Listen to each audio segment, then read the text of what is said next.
ଏହି ଭିଡ଼ିଓ ମାଧ୍ୟମରେ ଦୁର୍ଗା ପୂଜା କାହିଁକି ପାଳନ କରନ୍ତି, ଦୁର୍ଗାଙ୍କ କିପରି ଜନ୍ମ ହୋଇଥିଲା ତାହାର କାହାଣୀ ଜାଣିବା। ଭିଡ଼ିଓଟି ଷ୍ଟାର୍ଟ କରିବା ପୂର୍ବରୁ ମୋ ଚ୍ୟାନେଲକୁ ସବସ୍କ୍ରାଇବ୍ କରିଦିଅନ୍ତୁ। ଭିଡ଼ିଓଟି ଭଲ ଲାଗିଲେ ଲାଇକ୍ ଆଣ୍ଡ ସେୟାର କରିଦିଅନ୍ତୁ।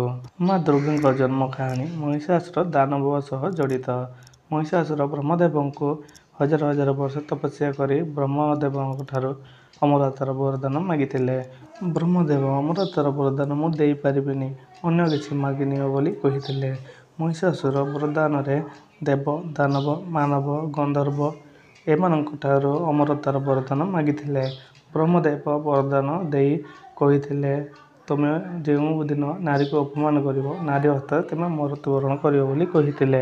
ଏହା ଶୁଣି ମହିଷାସୁର ଗୋଟିଏ ନାରୀ କ'ଣ କରିପାରିବ ମୋର ଅନ୍ତ ବୋଲି ଉପହାସ କରିଥିଲେ। ମହିଷାସୁର ଦେବଲୋକ ଆକ୍ରମଣ କରି ଦେବତାମାନଙ୍କୁ ପରାଜିତ କରିଥିଲେ।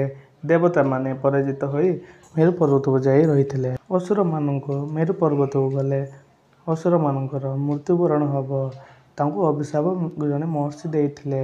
ସବୁ ଦେବଗଣ ମେରୁ ପର୍ବତରେ ରହି ପ୍ରଭୁ ବିଷ୍ଣୁଦେବଙ୍କୁ ସ୍ମରଣ କରିଥିଲେ। ବିଷ୍ଣୁଦେବ ଆସି ତାର ବଧର ଉପାୟ କହିଥିଲେ। ସବୁ ଦେବତାଙ୍କର ତେଜରେ ମାତାଙ୍କ ଆବିର୍ଭାବ ହୋଇଥିଲା। ତାଙ୍କର ନାମ ଦୁର୍ଗତିନାଶିନୀ ଦୁର୍ଗା ବୋଲି ନାମକରଣ କରିଥିଲେ ବ୍ରହ୍ମଦେବ। ମାତାଙ୍କ ଜନ୍ମ ଉଦ୍ଦେଶ୍ୟରେ ବ୍ରହ୍ମଦେବ ସବୁ ମାତାଙ୍କୁ କହିଥିଲେ। ଦେବଗଣଙ୍କ କଥା ଶୁଣି ମାତା ଦୁର୍ଗା ଅସୁରମାନଙ୍କୁ ସଂହାର କରିବାର ଉପାୟ ଭାବିଥିଲେ। ସର୍ବପ୍ରଥମେ ଚଣ୍ଡମୁଣ୍ଡ, ତାପରେ ଶୁମ୍ଭ ନିଶୁମ୍ଭ, ତାପରେ ରକ୍ତବୀର୍ୟକୁ ବଧ କରିଥିଲେ।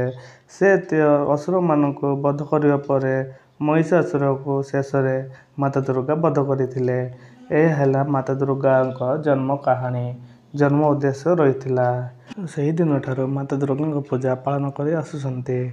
ମାତା ଦୁର୍ଗାଙ୍କ ପୂଜା କରିବା ଦ୍ୱାରା ଅତ୍ୟନ୍ତ ଶୁଭଫଳ ମିଳିଥାଏ। ତାଙ୍କର କୃପା ଦୃଷ୍ଟି ଲାଗି ରହିଥାଏ। ଦୁର୍ଗା ପୂଜା କେମିତି ପାଳନ କରିବେ ଦେଖିବା ପାଇଁ ମୋ ଚ୍ୟାନେଲକୁ ସବସ୍କ୍ରାଇବ୍ କରିଦିଅନ୍ତୁ। ଦୁର୍ଗା ପୂଜା ଭିଡ଼ିଓ ନେଇକି ଆସିବି। ସବସ୍କ୍ରାଇବ୍ କରି ବେଲ୍ ଆଇକନକୁ ଦବାଇ ଦିଅନ୍ତୁ। ଦବାଇବା ଦ୍ୱାରା ତୁମକୁ ନୋଟିଫିକେସନ୍ ମିଳିଯିବ।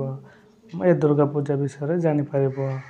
ଦୁର୍ଗା ପୂଜା କେମିତି ପାଳନ କରନ୍ତି, କିଭଳି ହୋଇଥାଏ ଦୁର୍ଗା ପୂଜା ପାଳନ, ଏସବୁ ଆଗରୁ ଗୋଟେ ଭିଡ଼ିଓଟି ନେଇକି ଆସୁଛି।